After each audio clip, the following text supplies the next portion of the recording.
Apakah Muhammad percaya keberadaan Isa Al-Masih? Mari kita simak penjelasan Bambang Norsena berdasarkan historis dan teologisis. Jangan lupa klik subscribe agar tidak ketinggalan video-video edukatif seperti ini. Tadi disebutkan bahwa ada dua konsep tentang Imam Mahdi yang tercantum di dalam hadis, yaitu Imam Mahdi sebagai keturunan dari Muhammad. Yang kedua, Imam Mahdi adalah Al-Masih itu sendiri. Mohon bisa dijelaskan lebih lanjut, Pak. Iya, terima kasih. Ini pertanyaannya kok menjurus kepada Islam. mungkin kita sering sering ditanya soal itu ya. Begini, saya kira buku-buku tentang peranan Isa dan kedatangannya pada akhir zaman itu banyak sekali beredar. Salah satu itu terjemahan dari ulama klasik ya, ulama kuno yang namanya Jalaluddin As-Suyuti.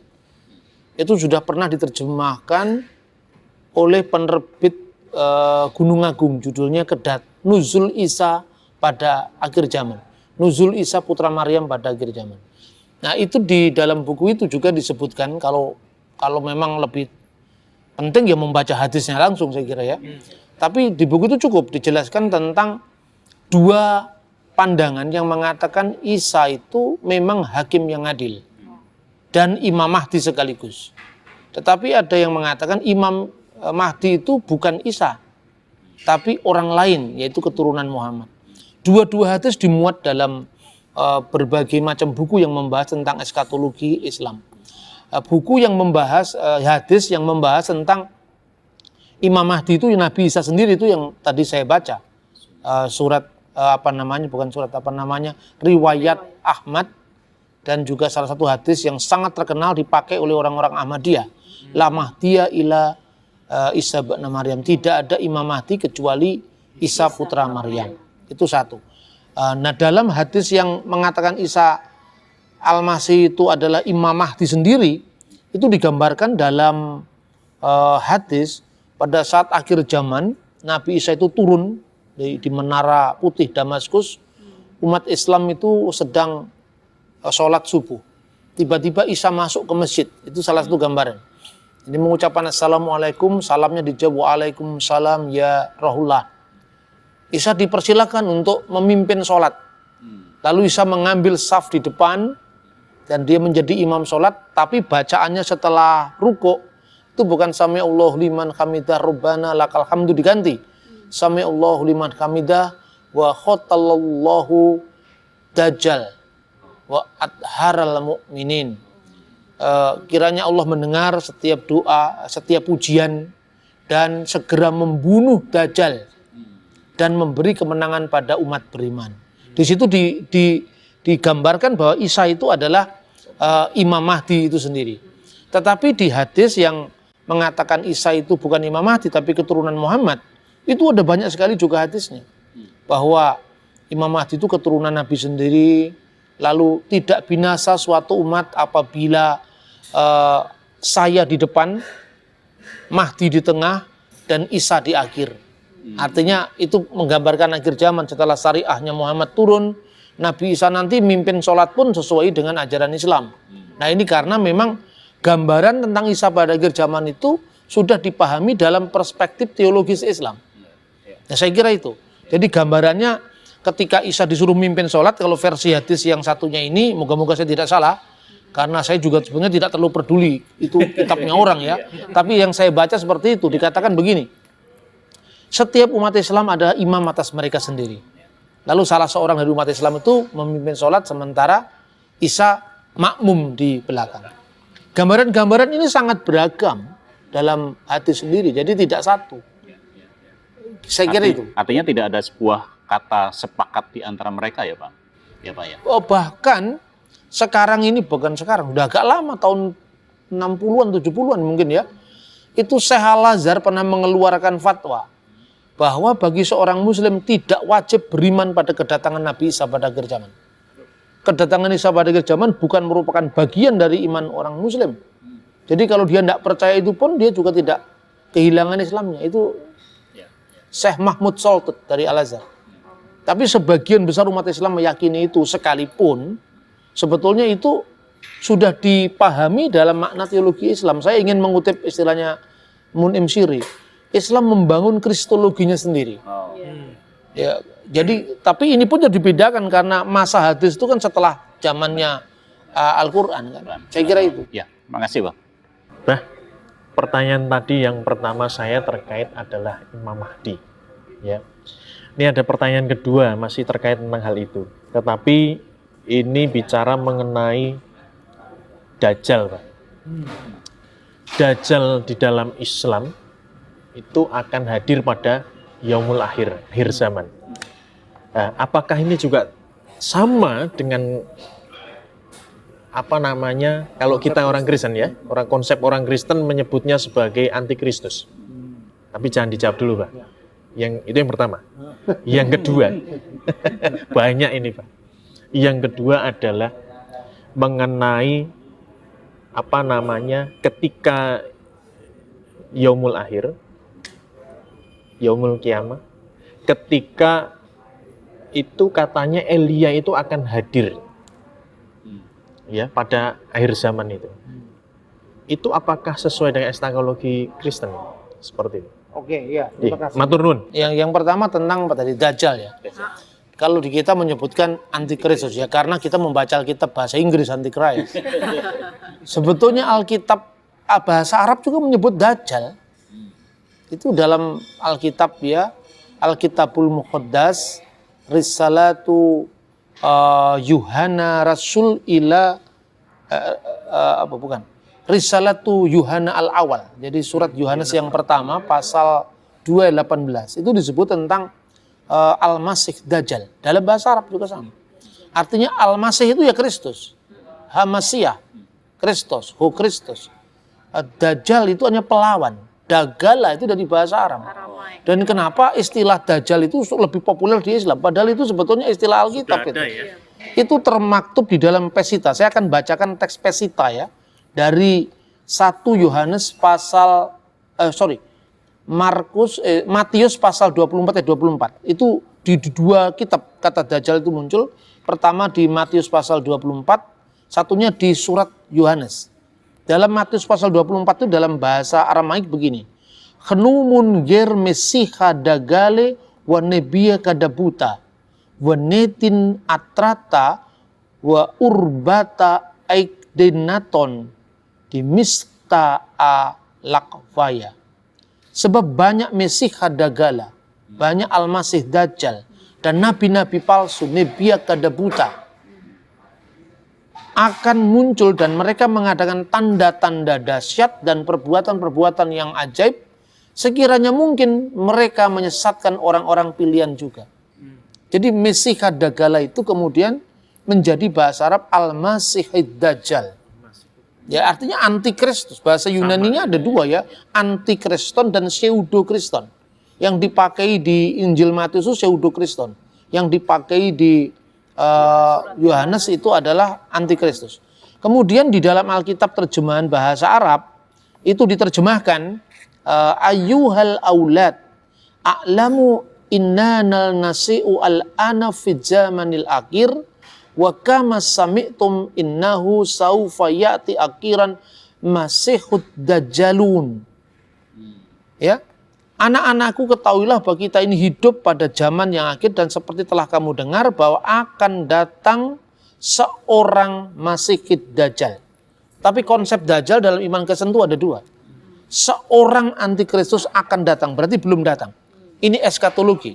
Dan sekarang ini telah bangkit banyak antikristus. Banyak Dajjal yang muncul ya. Di situ dikatakan wa qad taharahat al-an kasirun min dajjalina al-muqawwimina lil masih. Sekarang ini banyak muncul dajjal-dajjal yang melawan Kristus. Itu fenomena ajaran-ajaran sesat. Yang dimaksudkan dengan dajjal-dajjal yang sekarang muncul itu adalah fenomena ajaran-ajaran sesat. Misalnya ajaran gnostik. Makanya Rasul Yohanes mengatakan bahwa kita harus bisa membedakan roh. Setiap roh Allah mengaku bahwa Yesus telah datang sebagai manusia. Roh yang tidak mengaku, Yesus telah datang sebagai manusia berasal dari roh antikristus. Dialah roh penyesat, yaitu Masihid Dajjal. Nah, untuk itu kita bisa memahami bagaimana pandangan Gnostik. Orang-orang Gnostik itu seperti yang tercermin nantinya di Injil Yudas, Injil Maria Magdalena misalnya, ya. Itu menggambarkan bahwa Yesus itu tidak benar-benar real jadi manusia. Karena tidak mungkin dia disalib, yang disalib itu bayangannya Yesus. Pandangan ini muncul misalnya di dalam buku-buku apokrifa banyak sekali. Karena mereka tidak memandang Yesus benar-benar telah turun jadi manusia. Dan menurut Rasul Yohanes itulah spirit Dajjal. Itu dalam bentuk ajaran sesat. Tapi ajaran-ajaran sesat itu akan mengalami titik kulminasi perkembangannya pada akhir zaman yang dikenal dengan akan datang seorang Dajjal. Jadi kata Dajjal dalam Islam itu bukan hal yang berasal dari bahasa Arab murni. Tidak, itu pinjaman dari bahasa Aramaik.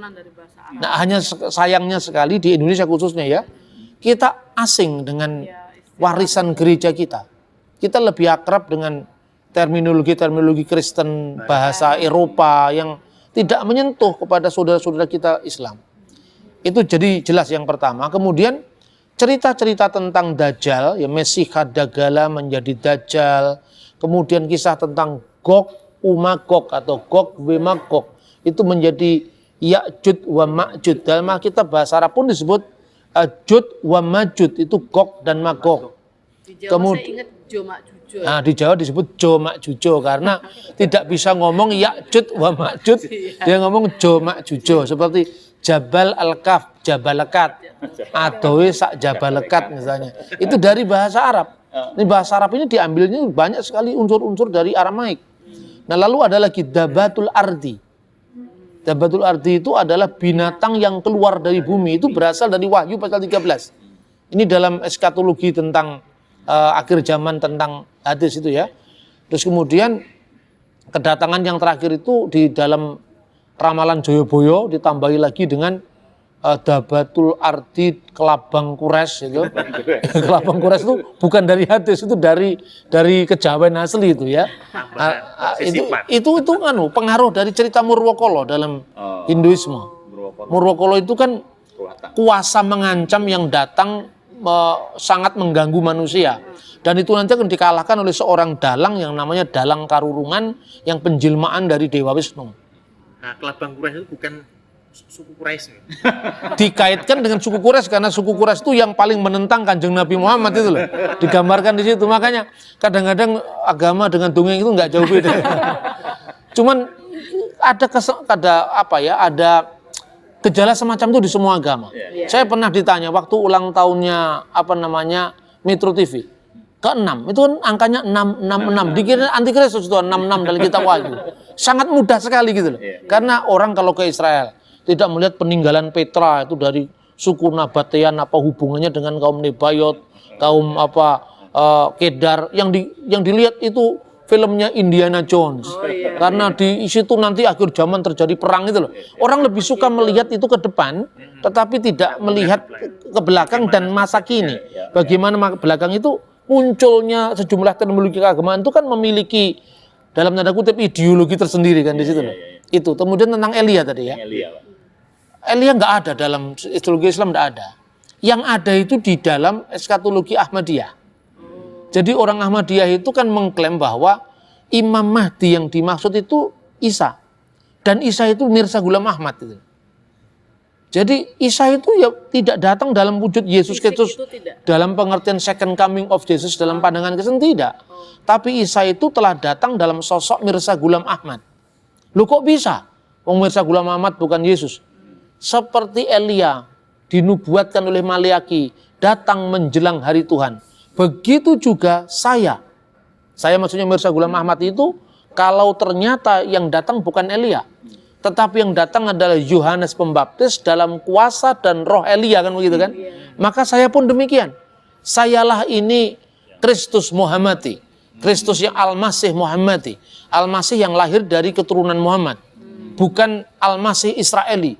Al-Masih Israel itu putranya Maryam, tapi Al-Masih Muhammadi adalah Al-Masih yang lahir dari keturunan Muhammad. Makanya dia mengatakan Ana huwa al-masihul mau'ud.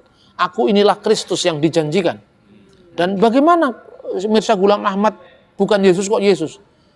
Elia kan nggak benar-benar datang, yang datang kan kuasa dalam roh Elia. Begitu juga seperti Maleaki menubuatkan. Ternyata yang datang bukan Elia, tapi Yohanes Pembaptis dalam kuasa dan roh Elia. Begitu juga kalau Yesus akan datang pada akhir zaman, dia tidak datang sebagai sosok semula, sebagai anaknya Maryam, tetapi sebagai saya, yang datang dalam kuasa dan roh Yesus Kristus. Itu dalam pandangan Ahmadiyah. Makanya Elia mendapatkan tempat yang penting di dalam eskatologi Ahmadiyah. Dan hadis yang mengatakan tidak ada Mahdi kecuali Isa putra Maryam, itu dipahami lah, bener kan? Mahdinya itu ya Mirza Ghulam Ahmad itu. Mahdi sama dengan hakim yang adil. Apa tugasnya hakim yang adil? Isa akan datang sebagai hakim yang adil, bahkan mengutip sumpahnya Nabi Muhammad. Wallati nafsi biyadihi, demi Allah yang jiwaku ada dalam genggaman tangannya. Ditekankan itu Isa Al-Masih itu akan datang, Isa putra Maryam akan datang sebagai Imam Mahdi. Fayaksiras salib, dan dia akan memecahkan salib. Memecahkan salib itu adalah dia akan mengkoreksi, meluruskan, membenarkan kesalahan-kesalahan iman Kristen. Maka jangan sampai salah. Dulu ada isu katanya pembaptisan Ahmadiyah besar-besaran karena orang kesananya nggak ngerti itu. Nggak mungkin itu, karena orang-orang Ahmadiyah tidak pernah punya okultisme, nggak ada itu. Saya paham betul dengan ajaran Ahmadiyah karena banyak sahabat saya orang Ahmadiyah. Dan dia menurut saya ya menjauhi segala macam okultisme. Dan menurut cerita-cerita yang pernah beredar itu katanya ratusan bahkan ribuan orang itu para gembel-gembel itu yang dibaptis sama orang Kristen itu. Habis itu dilepas lagi gitu. Ini kadang-kadang kita itu menjadi sasaran karena kita tidak punya pengetahuan. Tapi kita ini begitu semangatnya mengabarkan Injil tanpa kita mengetahui siapa audien kita ini. Setiap agama kan memiliki tugas dakwah. Islam juga punya tugas dakwah, Kristen juga punya tugas pengabaran Injil, tapi rule of the game-nya harus jelas. Supaya kesatuan kita sebagai bangsa ini tidak cedera hanya gara-gara setiap agama memiliki misi-misi atau sending-sending yang menurut saya kadang-kadang nabrak rambu-rambu kebersamaan, nabrak rambu-rambu toleransi yang sudah kita bangun dengan susah payah ini. Bolehlah kita menjadi seorang Kristen yang 100%. Tapi jadilah orang Indonesia yang 100%. Ya, saya kira itu. Ini penting sekali menjadi rambu-rambu kita di dalam kita berdialog antar agama. Makanya sekalipun saya mengutip hadis, mengutip Quran, saya tidak mencari pembenaran iman Kristen dari kitab sucinya orang lain. Tetapi saya wajib harus berbicara ketika iman kita disalahpahami atau dimengerti dalam perspektif yang bukan perspektif kita. Yang kita lakukan itu bukan mencari pembenaran dari agama lain, tetapi meluruskan kesalahpahaman. Syukur-syukur kalau kita bisa melakukan dialog teologis yang benar-benar sehat, bisa dipertanggungjawabkan secara ilmiah, ramah secara budaya, dan aman secara hukum. Saya kira itu yang bisa saya sampaikan. Kiranya bahasan kita ini menginspirasi kita untuk kita semakin mendalami iman kita, menggali dan menggali lagi, tapi tanpa kehilangan kepekaan terhadap semangat kemajemukan, semangat menghargai nilai-nilai yang dijunjung tinggi orang lain dalam bingkai Bhinneka Tunggal Ika. Saya kira itu. Terima kasih. Terima kasih. Iya, terima kasih, Bah.